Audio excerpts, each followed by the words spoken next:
According to Acts 9.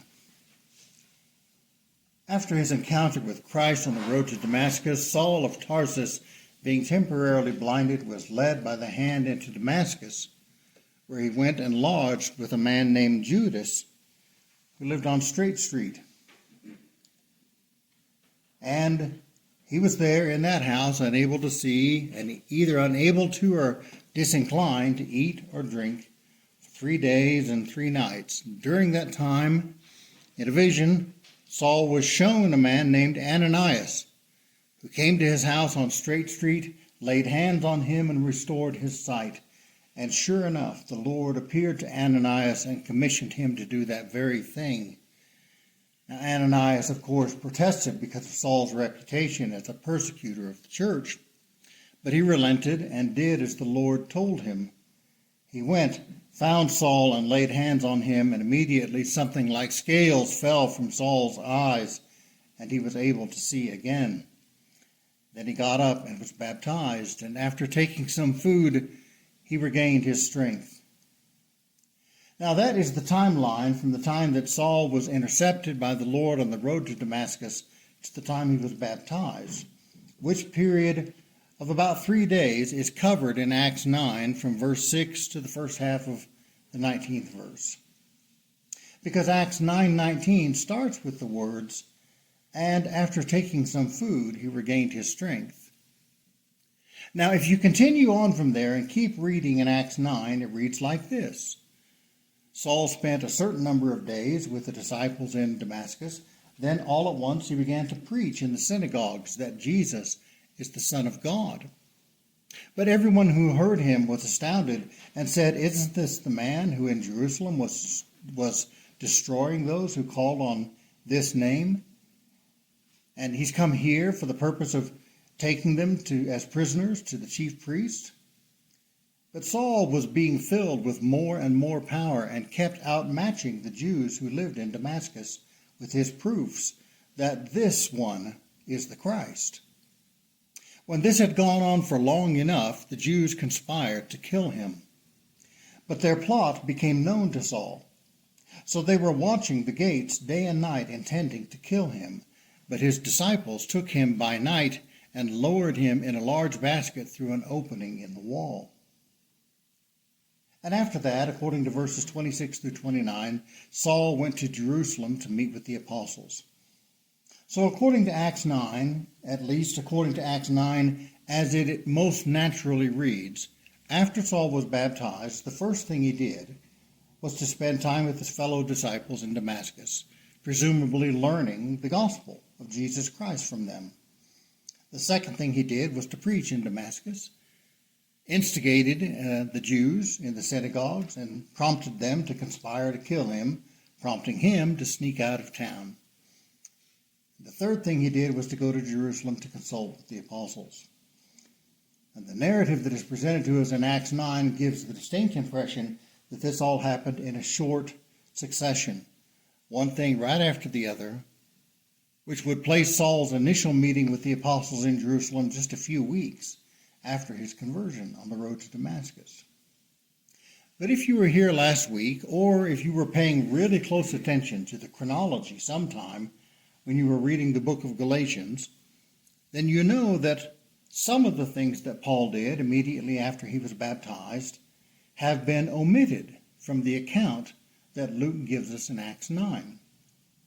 Because according to Paul, in his letter to the Galatians, the account of his conversion that's recorded in Acts 9, that is, the account that had been popularly told of his conversion, is incomplete. According to Acts 1, 11 through 17, there is an event that took place directly after the baptism of Saul that has been left out of the story that had been widely told about Saul's conversion. You see, the conversion of Saul as a contemporary event was reported far and wide when it happened. After all, it was a big deal when it happened, and the story of what happened surely spread like wildfire through the church at the time.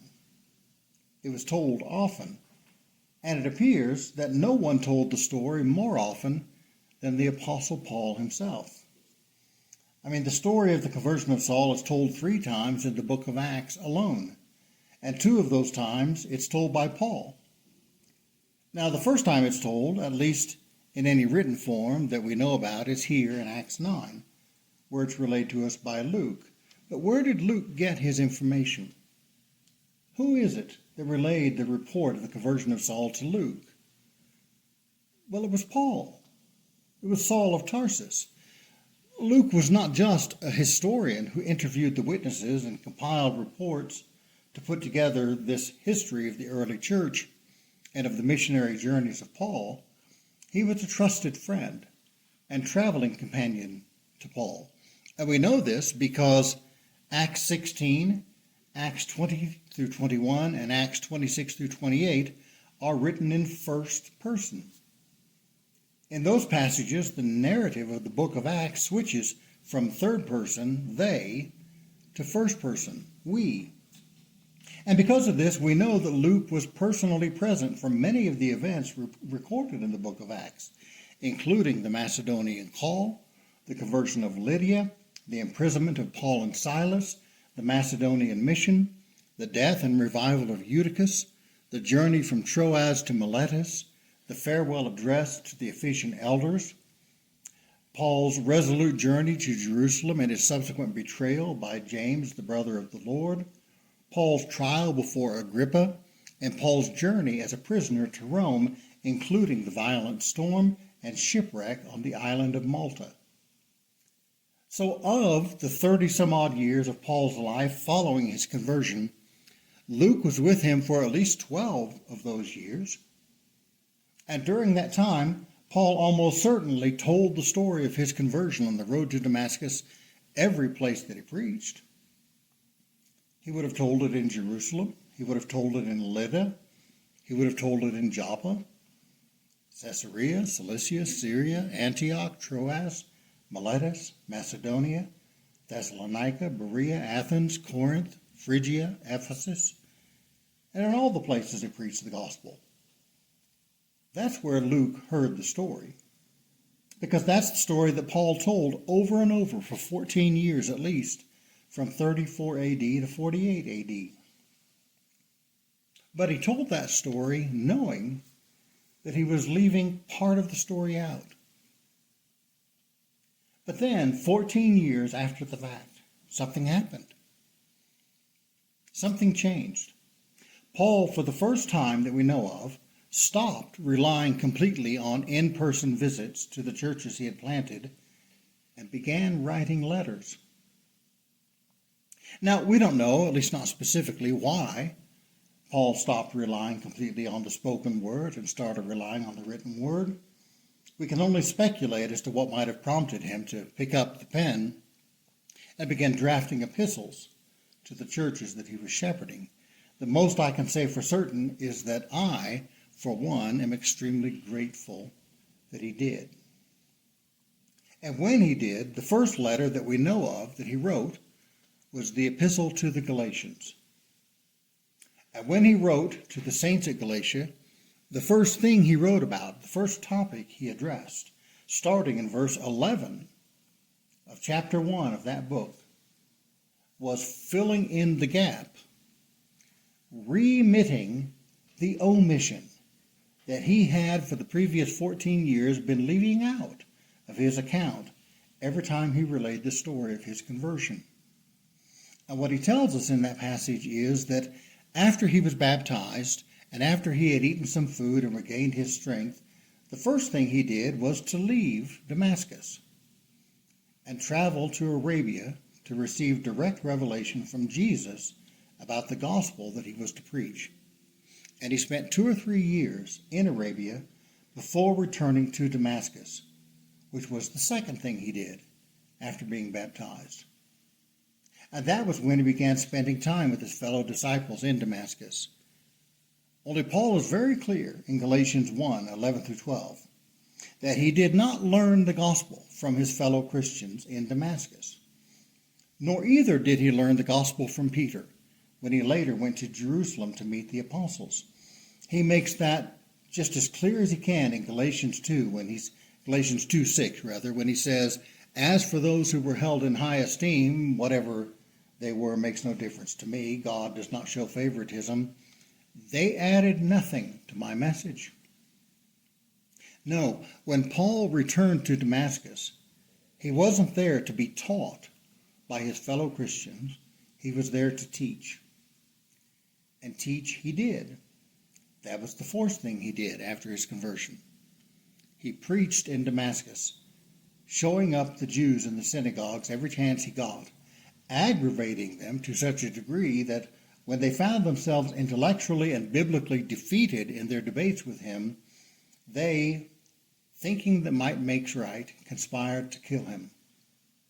Then and only then did he accept any help from his fellow Christians and allow them to work together to spirit him out of the town, taking him by night and lowering him in a basket through an opening in the wall.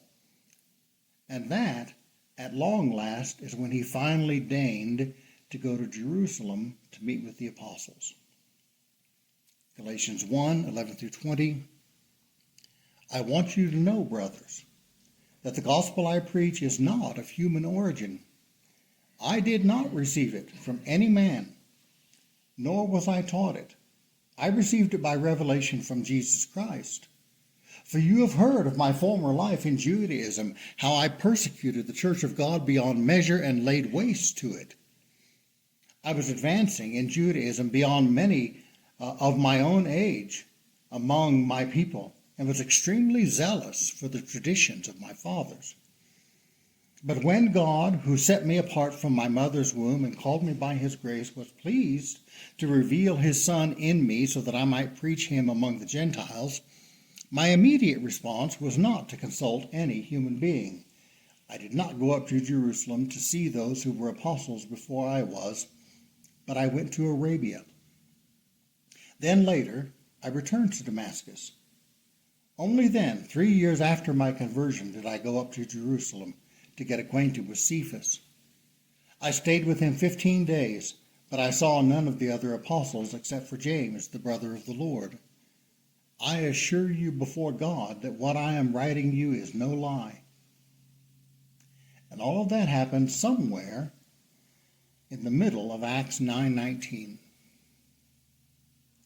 Somewhere between, and after taking some food he regained his strength, and Saul spent a certain number of days with the disciples in Damascus. Now, I preached on this last week, but not as succinctly as I am this morning. However, if you're concerned about the possibility that what Paul tells us in Galatians 1 contradicts with what Luke tells us in Acts 9, don't be concerned. These passages do not contradict one another. However, Galatians 1 does add to our understanding of Acts 9 and changes the way that we interpret that passage. And if you want to hear more about that, I invite you to go online and listen to last week's message there. For the purposes of today's lesson, we're moving on to other questions, which questions are, number 1, where did Paul go when he said he went to Arabia? Number 2, why did he go there? Number 3, what happened to Paul while he was in Arabia? And number 4, why did he withhold that information for 14 years?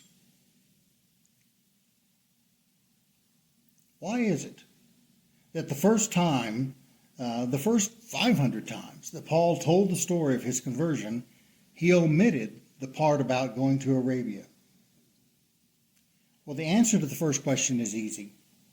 Because while the word Arabia, which is used only twice in the New Testament, in Paul's day was a somewhat vague geographical term referring broadly to a loosely defined area lying south and east of Palestine, there's one thing we know about Paul's understanding of Arabia. Because according to Paul, in Galatians 4:25, the only other place in the New Testament where the word Arabia is found, Sinai is a mountain in Arabia, which is pretty on the nose in regard to identifying where Paul went when he said he went to Arabia. Because obviously he went to the Sinai Peninsula when he left Damascus. which triangle of land has no major cities and no landmarks except for those born of Judaism, specifically those associated with Moses and with the Exodus, the most notable of which is Mount Sinai. And this is likely exactly where Saul went when he wanted to hear the voice of the Lord, to the place where Moses had heard the voice of the Lord. Both when he heard the Lord speak from the burning bush and when he received the law from the Lord in Exodus 20. Now, you may recall, if you were paying close attention when reading chapter 3 of the book of Exodus, that Moses encountered the burning bush at Mount Horeb. But the majority of Bible scholars, both now and in Paul's day, consider Mount Horeb and Mount Sinai to be the same mountain, the same location. And this is especially significant for Paul because Paul has an ingrained affinity and admiration for Elijah. And Mount Horeb, Mount Sinai, is where Elijah heard the still, small voice of God. Now, fully appreciating the significance of this for Paul requires a little bit of historical background. Paul was a student of Gamaliel, and Gamaliel was the grandson of the famous Rabbi Hillel, also known as Hillel the Elder, one of the greatest religious reformers in the history of Judaism, born in 113 BC and died in 10 AD.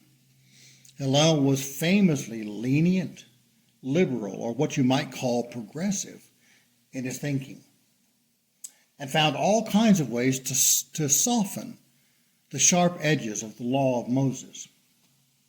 But he had a rival, Shammai the elder, who was 50 years younger than Hillel, born 50 BC and died in 30 AD. And he was twice the conservative that Hillel was a liberal. And there were frequent debates between Hillel and Shammai, and frequent public disputes between students of Hillel and students of Shammai.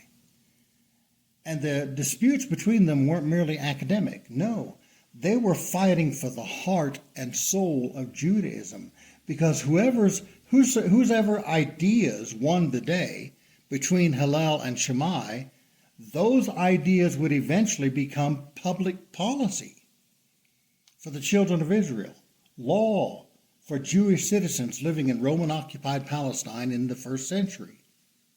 And those laws covered everything from what constituted legal grounds for divorce, to what posture a Jew should assume when saying his daily prayers, to whether or not it was permissible to tell white lies.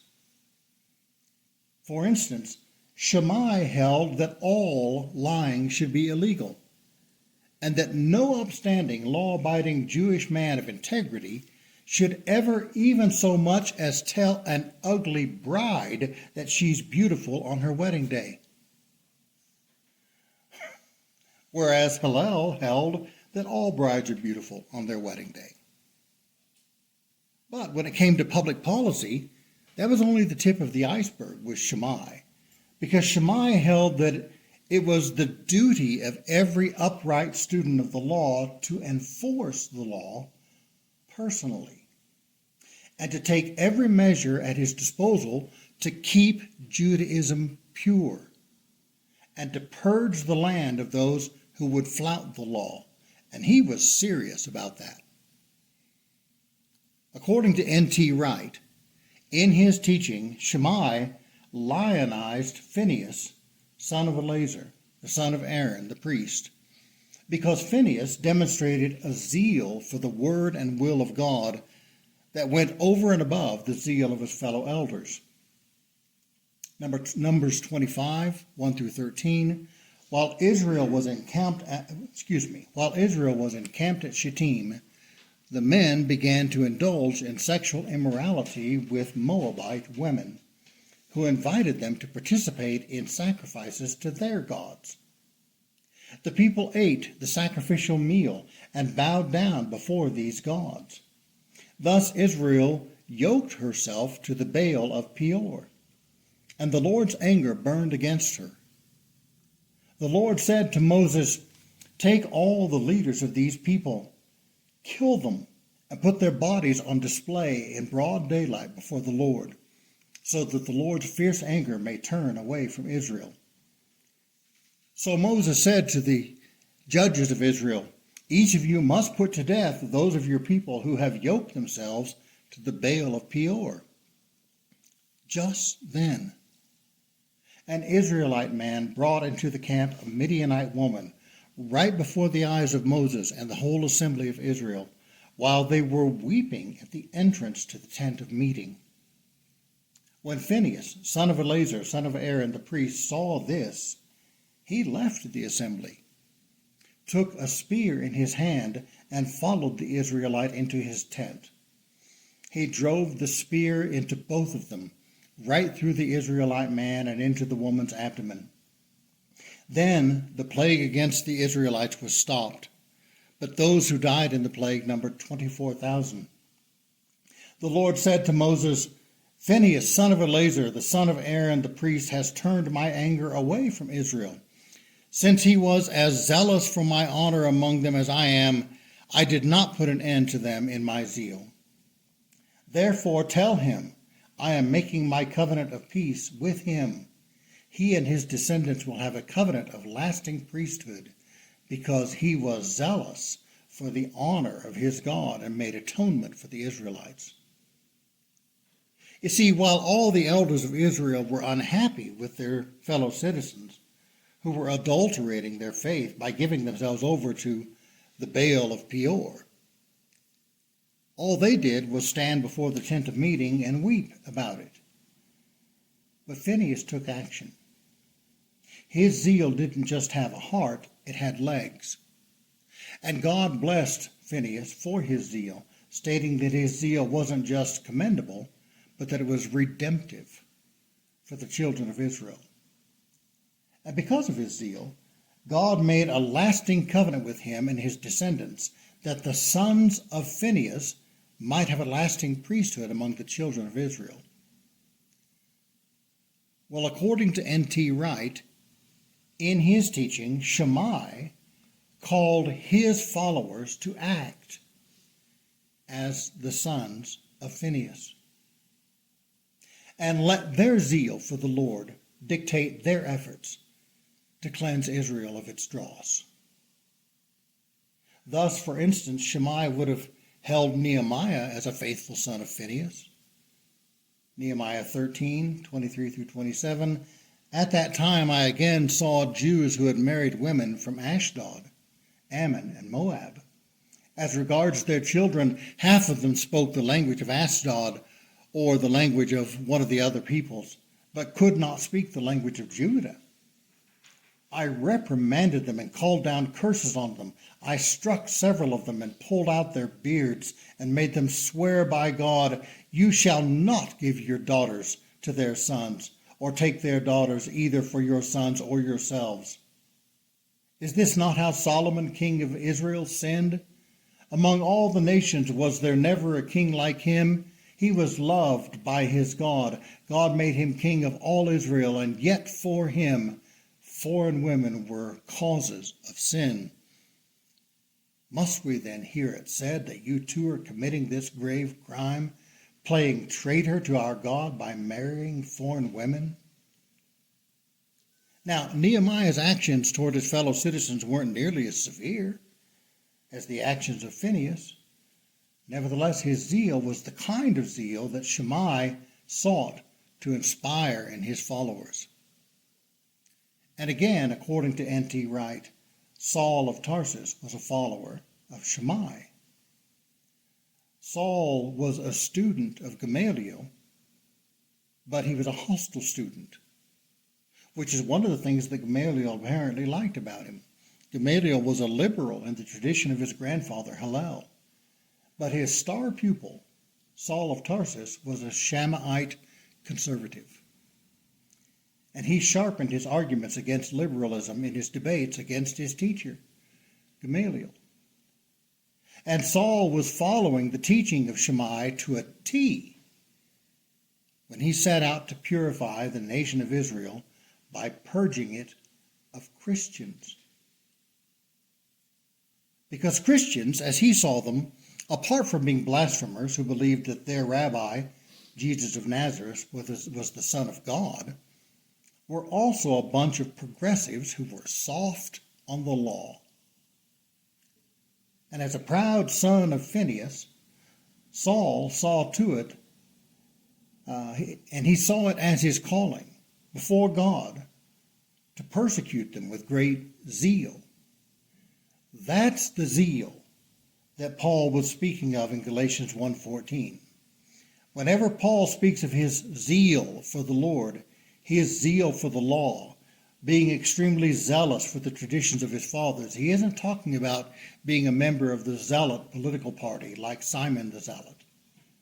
No, he's talking about the zeal of the sons of Phinehas, the zeal to purge the nation of Israel of liberals who flag and faint on every front when it comes to properly keeping the laws of God. That's why he persecuted the church of God violently and tried to destroy it. Now, we don't know exactly how many Christians Saul of Tarsus persecuted. We don't know how many people he arrested and sent to their deaths by referring them to be tried before the Sanhedrin. But the consensus among Bible scholars is that at the very least, Paul was responsible for the deaths of several dozen people, though it could very well have been as many as a few hundred people. But considering his own testimony in Galatians 1:13, "For you have heard of my former life in Judaism, how I persecuted the church of God beyond measure and laid waste to it," I'm inclined to think that the number is not in the dozens, but in the hundreds. Now, stop for just a moment and consider the significance of that number of apostates that Paul had put to death, if the number were, say, 450. And consider the parallel between the zeal of Elijah and the zeal of Tarsus. After all, the 450 prophets of Baal that Elijah killed in 1 Kings 18, they were all apostate Jews. Those prophets weren't Canaanites. They were Israelites, men of Israel who had given themselves over to Baal, and Elijah put them all to the sword. Then, fearing retribution from Jezebel, he fled for his life. And where did he go? To Mount Horeb, to Mount Sinai. Now, on his way there, he grew faint, but the Lord sent him an angel who gave him food. And after taking some food, he regained his strength. And he arose and went to Arabia. He went to Mount Sinai. And what happened when he got there? 1 Kings 19:9 and following. There he came to a cave and lodged in it. And behold, the word of the Lord came to him, and he said to him, "What are you doing here, Elijah?" He said, "I've been very zealous for the Lord, the God of hosts. For the people of Israel have forsaken your covenant, thrown down your altars, and killed your prophets with the sword. And I, even I only, am left, and they seek my life to take it away." And he said, "Go out and stand on the mount before the Lord."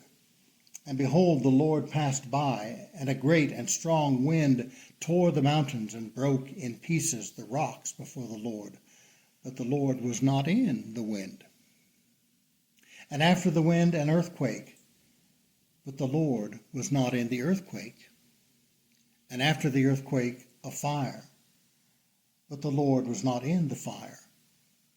And after the fire, the sound of a still, small voice. And when Elijah heard it, he wrapped his face in his cloak and went out and stood at the entrance of the cave. And behold, there came a voice to him and said, "What are you doing here, Elijah?" And he says, "I have been very zealous for the Lord, the God of hosts. For the people of Israel have forsaken your covenant, thrown down your altars, and killed your prophets with the sword, and I, even I only, am left, and they seek my life to take it away.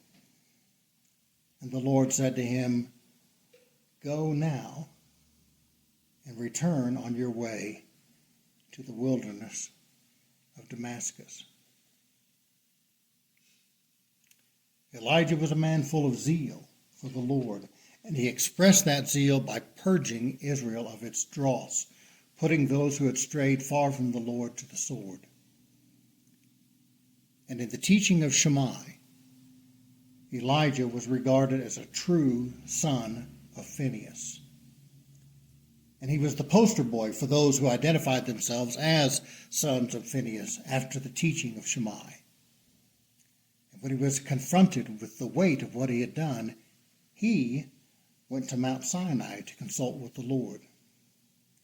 And on that mount he heard a still, small voice.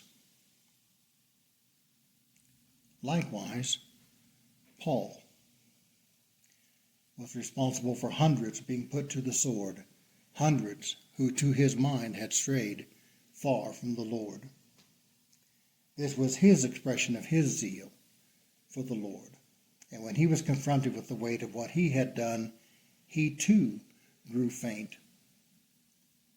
But after taking some food, he regained his strength, and he arose and went to Arabia.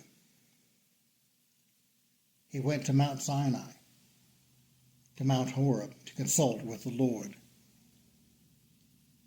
And that brings us to our third question. What happened when he got there? 2 Corinthians 12, 2 through 4. I know a man in Christ who was caught up into the third heaven 14 years ago. Whether he was in the body or out of the body, I don't know. God knows. I know that this man, whether in the body or out of the body, I don't know, God knows, was caught up into paradise. And he heard inexpressible words which a man is not allowed to speak. Now, to be fair, we don't know exactly when it was that Paul was caught up into the third heaven. But according to his testimony, it was 14 years before he wrote his Corinthian correspondence, which places it in 36 AD, well within the 3 years that Saul spent in Arabia before he returned to Damascus. But I can't think of a better time for it to have happened than when Saul was in Arabia on Mount Sinai being taught the gospel directly by the revelation of Jesus Christ.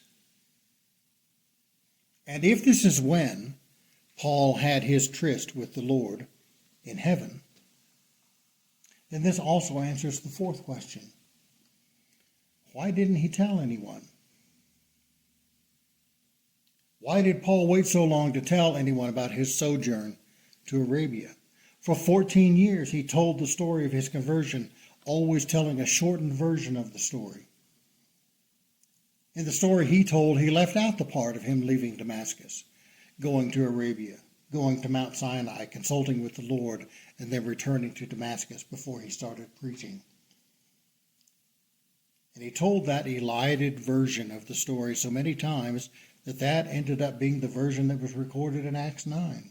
But why? Why did he leave the most interesting part of the story out? Well, probably because of the secretive nature of his encounter with the Lord in the third heaven.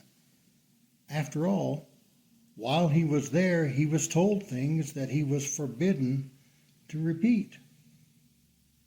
He was commanded by the Lord not to reveal what he had heard when he was transported to the heavenly realm.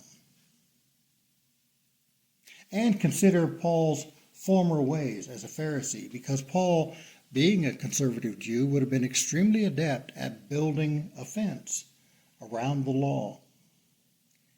If God says don't do X, then the Pharisees turned around and said, lest we do X, we'd better not do V, W, Y, or Z either.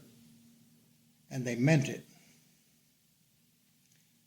Well, 16 years after he had been baptized, when he wrote 2 Corinthians, he had gotten his legalism out of his system. He had repented of being beholden to the law. He had repented of his legalistic ways, and he had fully embraced the grace of God and all that it entails. And that makes sense to me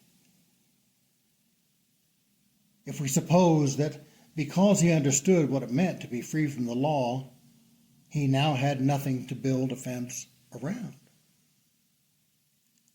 So while he adhered to what he had been commanded to do and remained silent about the inexpressible words that he had heard, which a man is not allowed to speak, he no longer felt the need to remain silent about the fact that he was caught up into the third heaven, and that while he was there, God revealed certain secrets to him. So when he wrote his epistle to the Galatians, he felt free, for the first time, to speak freely about the fact that after he was baptized, the first thing he did was to leave Damascus, travel to Arabia, go to Mount Sinai and receive revelation of the gospel firsthand from the Lord himself. Beloved, that reconciles the two accounts of the conversion of Saul between Acts 9 and Galatians 1 to my satisfaction. And I hope to your satisfaction as well. That's my lesson for today.